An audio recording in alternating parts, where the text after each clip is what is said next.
Good morning, students. Welcome you all to my YouTube channel PEC Academy Kurukshetra.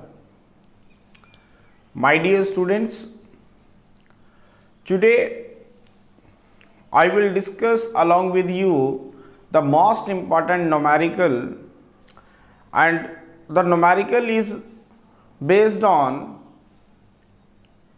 equations of motions. And this numerical I have taken from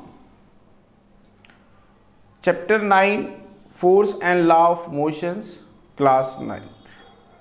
बहुत ही important numerical है और equations of motions के ऊपर इस तरह के जो numericals हैं वो डेफिनेटली एग्जामिनर जो है एग्ज़ाम में आपके पुट करता है। तो इसीलिए आज मेरे प्रिय विद्यार्थियों, मैं इस न्यूमेरिकल को आपके साथ डिस्कस करूंगा और जल्दी ही इस वीडियो को मैं आप तक शेयर भी कर दूंगा। और क्या है न्यूमेरिकल, आप मेरी बैक स्क्रीन पर देख पा रहे हैं। The numerical is a ball of mass 200 gram moving with a velocity of 90 km per hour is stopped by a fielder in 0.5 second. Calculate the force applied by the fielder to stop the ball. क्या कह रहा है इस numerical में? मैं एक बार दोबारा statement को आपके पास रीड कर रहा हूँ। ए बॉल ऑफ मास, एक बॉल है आपके पास जिसका मास आपको गिवन है, that is 200 gram.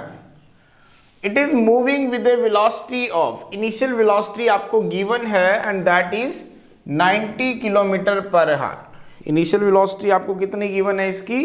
90 kilometre per hour. Is stopped bye A fielder, एक फील्डर के द्वारा उसे रोका जाता है और जो टाइम वो लेता है दैट इज 0.5 सेकेंड। तो बताओ कितना फोर्स फील्डर ने अप्लाई किया उस बॉल को रोकने के लिए। इसको सोल्व करने से पहले माय डियर स्टूडेंट्स, मैं आपके साथ एक हल्का सा ओवरव्यू लूंगा, एक पॉइंट डिस्कस करूंगा इक्वेशंस ऑफ मोशंस को। जो इक्वेशंस ऑफ मोशंस हमने डिस्कस की थी और जिसका मैंने वीडियो भी आपके साथ शेयर किया था और बहुत अच्छे कमेंट्स में इसको उसमें देखने को मिला था मुझे। सभी स्टूडेंट्स ने मेरे वर्क को अप्रिशिएट किया था, थैंक्स फॉर दैट। उम्मीद है इस वीडियो में भी आप जो न्यूमेरिकल है उसको अच्छे से उन इक्वेशंस ऑफ बेस के ऊपर आप समझ पाएंगे। 3 इक्वेशंस ऑफ मोशंस मैंने आपके साथ डिस्कस की थी। पहली इक्वेशन थी आपके पास v is equal to U plus A T. Second equation थी आपके पास s is equal to U T plus half A T square. s is equal to U T plus half A T square. और third equation थी आपके पास v square minus U square is equal to 2as। ये 3 equations मैंने आपके साथ पिछली video में डिस्कस की थी, जिसमें v आपके पास फाइनल वेलोसिटी थी, u आपके पास इनिशियल वेलोसिटी थी, a आपके पास एक्सेलरेशन था, t टाइम था और s आपके पास था डिस्टेंस या फिर displacement travelled by the body which is moving in a straight line with uniform acceleration a। तो इसी इक्वेशंस को यूज करके हम इस तरह के न्यूमेरिकल्स को सोल्व करते हैं। तो देखते हैं न्यूमेरिकल को। ए बॉल ऑफ मास, एक बॉल है उसका मास आपको गिवन है दैट इज 200 ग्राम। अब ग्राम को किलोग्राम में चेंज करेंगे। सबसे पहले 1 ग्राम में कितने किलोग्राम होते हैं? 1/1000। तो कितना आ जाएगा आपके पास? 200 डिवाइडेड बाय 1000 kg। क्योंकि आप सभी को पता है कि 1 किलोग्राम 1000 ग्राम के बराबर होता है। तो 1 ग्राम कितने के बराबर हो जाएगा? 1/1000 kg। इसी तरह इनिशियल वेलोसिटी u आपको गिवन है, initial velocity moving with a velocity of 90 kilometre per hour. अब इसको भी हम मीटर पर सेकंड में चेंज करेंगे। अब मीटर पर सेकंड में कैसे चेंज करते हैं? आप सभी को पता है कि अगर आपने किलोमीटर पर हार को मीटर पर सेकंड में लेके आना है तो आप मल्टीप्लाई करेंगे कितने से, 5/18 से। अगर आप किलोमीटर पर हार को 5/18 से मल्टीप्लाई करते हैं तो आप फाइनली किस में पहुंच जाएंगे, मीटर पर सेकंड के अंदर पहुंच जाएंगे।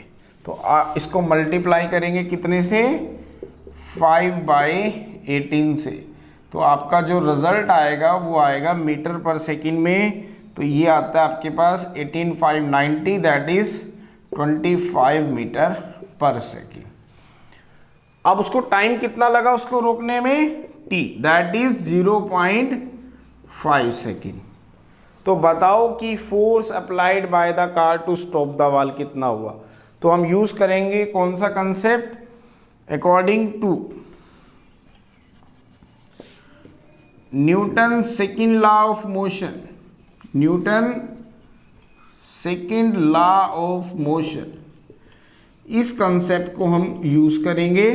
तो आप सभी को पता है कि जो फोर्स होता है वो होता है mass into acceleration, F is equal to m into A. This is equation number 1, ठीक है बेटा। सेकेंड, अब आपको इनिशियल वेलोसिटी पता है, उसके बाद उसने क्या कहा, देखें कि एक बॉल जिसका मास 200 ग्राम था, उसको जो कि इतनी वेलोसिटी से फायर हुई थी, कितनी, 90 kilometre per hour, initial velocity कितनी थी, 90 किलोमीटर पर आवर, मीटर पर सेकंड में चेंज करने के बाद 25 मीटर पर सेकंड, उसको एक फील्डर ने कैच करके रोकने की कोशिश की और 0.5 सेकंड के बाद उसने उसको रोक दिया। इसका मतलब फाइनल वेलोसिटी आपको गिवन है, फाइनल वेलोसिटी आपको कितनी गिवन है, that is final velocity v आपको गिवन है कितना, दैट इज 0 मीटर पर सेकंड। क्योंकि जब बॉल को कैच करके रोक लिया गया कितने सेकंड में, 0.5 सेकंड में, तो बॉल तो रुक गई, इसका मतलब फाइनल वेलोसिटी कितनी होगी, 0 होगी। तो we know that acceleration A that will become equal to change in velocity upon time। तो A आपके पास कितना आ जाएगा, that is final velocity minus initial velocity upon time. तो A आ गया आपके पास, फाइनल वेलोसिटी को मैंने v से दिखाया है, इनिशियल वेलोसिटी को u से और टाइम को t से। मतलब टाइम कितना टाइम लगा, जब चली तो टाइम 0 था और t टाइम के बाद तो a v minus u bye t। Now put the value of a in equation number 1 we get. अब क्या करेंगे, ए की वैल्यू को इक्वेशन नंबर 1 में पुट करेंगे। तो एफ कितना होता है हमारे पास, मास इनटू एक्सेलरेशन, एक्सेलरेशन कितनी है आपके पास, v minus U by T. This is equation number 2। Now put the value of, now put the value of m, v, u and t in equation number 2 we get। अब क्या करेंगे, m, v, u और t की value को equation number 2 के अंदर हम put करेंगे तो हमारा रिजल्ट आ जाएगा। तो पुट करते हैं, देखें, put the value of m, v, u and t। आप ध्यान से देखेंगे आपके पास जो f है that is m into v minus u bye t। Now put the value of m in here, m is 200 divided by 1000 kg. Now what is V? That is 0 metre per second minus U. U कितना है आपके पास? That is 25 metre per second divided by T. Time कितना है? 0.5 second. तो solve करते हैं. ये 2 जीरो से 2 जीरो कट जाएंगी, तो ये आएगा आपके पास 2/10 इंटू माइनस 25 बाय 0.5 है, तो 0.5 को मैं ऐसे लिख सकता हूँ 5 into 10 in terms of Newton आ जाएगा. तो F देखते हैं कितना आ रहा है हमारे पास. तो इस 10 से इस 10 को काट देते हैं, 5 से ये कट जाएगा 5, दैट इज -10 न्यूटन. तो F की वैल्यू कितनी आई आपके पास? -10 न्यूटन. तो note, negative sign of force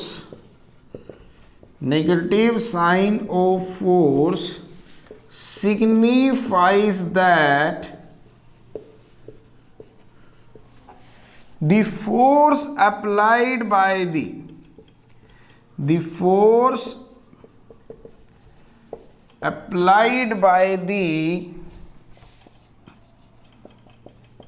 fielder to stop the ball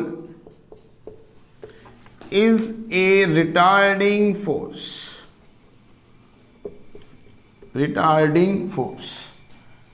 आप देखें इस फोर्स की वैल्यू जो आई है दैट इज -10 न्यूटन. -10 न्यूटन का मतलब क्या है कि सामने से बॉल आ रही थी, फील्डर ने उसे ऐसे कैच किया, तो जब बॉल को फील्डर कैच करेगा तो इट मीन्स वो उसके ऊपर उसकी जो एक्सेलरेशन है उसको रिड्यूस करेगा, एक फोर्स लगाएगा जो उसकी एक्सेलरेशन को रिड्यूस करेगा. तो यहाँ पे जैसे जैसे उसकी एक्सेलरेशन रिड्यूस होती जाएगी ball will become slower down and finally it will come to at rest. तो उसके लिए उसको कितना टाइम लगा? 0.5 सेकेंड, जिसके बाद उसकी एक्सेलरेशन 0 होगी और बॉल रेस्ट पे आ गई. तो यहाँ पे नेगेटिव साइन इंडिकेट कर रहा है कि वो फोर्स कितना लगाया उसकी एक्सेलरेशन को रिड्यूस करने में, उसको स्लो डाउन करने में, उसको रेस्ट पे लगाने के लिए. That is -10 newton. Minus sign means that is the retarding force. Negative sign of the force indicates that the force applied by the fielder to stop the ball. क्योंकि ball इस direction में आ रही है, force हमें इस direction में लगाना पड़ेगा. That is the retarding force. वो उस फोर्स उसकी मोशन को क्या कर रहा है? रिटार्ड कर रहा है, उसे रोक रहा है, उसके एक्सेलरेशन को स्लो डाउन कर रहा है. So my dear students, this is the discussions about this numerical based on 3 sets of equations, that is the equations of motions, जो मैंने आपके साथ पिछली वीडियो में भी डिस्कस की थी और जल्दी ही ये वीडियो मैं आप तक शेयर कर दूंगा. उम्मीद है कि इस वीडियो की हेल्प से आपको ये न्यूमेरिकल सोल्व करने में कोई भी प्रॉब्लम नहीं आएगी. इस तरह के न्यूमेरिकल जो है वो फ्रिक्वेंटली पूछे जाते हैं, इसलिए आप प्रैक्टिस करते रहें और मेरी इस वीडियो को जो मैं आप तक जल्दी ही पहुंचा दूंगा, आप उसे देखेंगे तो आपका जो ये कंसेप्ट है वो अच्छे से आपको क्लियर हो जाएगा कि कैसे इस तरह के न्यूमेरिकल्स को हम सोल्व करते हैं. So my dear students, at last again I am saying, if you like my videos, like my effort, then like my work, then please don't be forget to like, share and subscribe it. अगर आपको मेरा काम पसंद आ रहा हो, मेरी मेहनत, मेरे वीडियोस अगर आपके कंसेप्ट को क्लियर करने में आपकी मदद कर रहे हो, देन प्लीज़ मेरे चैनल को सब्सक्राइब करना ना भूलें. मेरी वीडियोस को लाइक और शेयर करें and share it maximum to your friends so that they can also take the advantage of this video and clear his और her concept in A simplified वे. तो धन्यवाद.